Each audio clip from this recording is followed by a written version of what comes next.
given the context, if I'm hearing you correctly, there has to be wisdom though in the approach, given what part of the world you're in, your circumstances. Not everyone is in the same situation. Almost, that al-mafsada ta'ti qabla jalb al-manfa'a.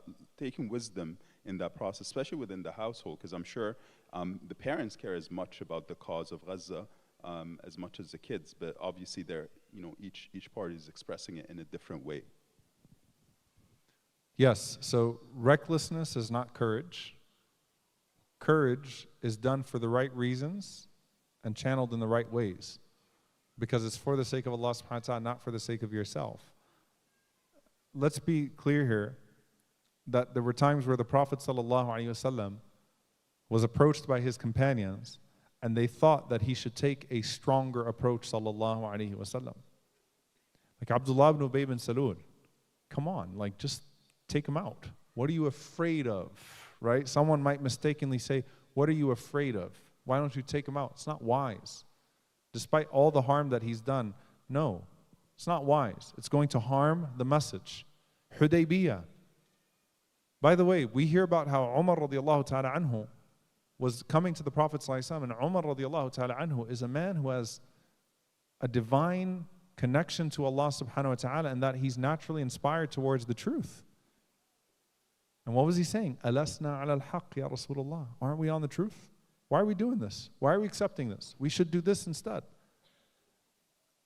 And Abu Bakr radiallahu anhu saw the long term with the Prophet sallallahu alaihi wasallam, but the majority of companions felt more like Umar than they did Abu Bakr in that moment.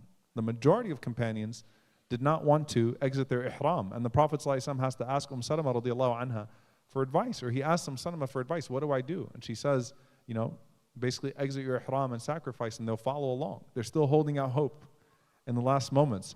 And they were so upset. SubhanAllah, it's often the little details of the hadith that catch you. They were so upset that while they were shaving each other's heads, they were cutting their heads because their hands were rough because they were upset, so they were causing each other to bleed because they were so mad about having to get out of ihram. It wasn't a happy feeling, right, to accept those terms, but it was the best thing that happened for them. So you give and you withhold for the sake of Allah. You move and you stay for the sake of Allah.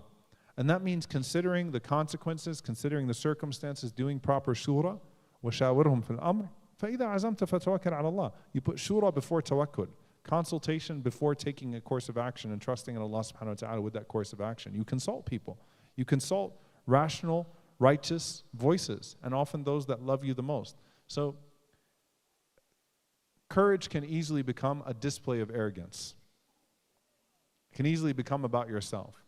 We live in the age of social media activism that has its pros, it has its cons.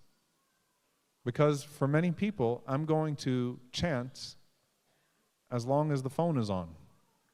I will engage to the extent that I can portray that engagement.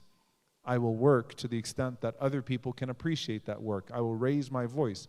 And the Prophet ﷺ mentioned a person who, of the first people to go to Jahannam on the Day of Judgment, of the first people, mujahidun fi sabilillah, or that's the appearance.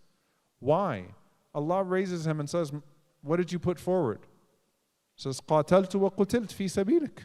I fought and I was killed in your way. Allah Azza wa Jalla says, no, كَذَبْت. You did that. You're lying. You did that so that people would say, Shuja', mashallah. He's courageous. He's brave. That's why you did that.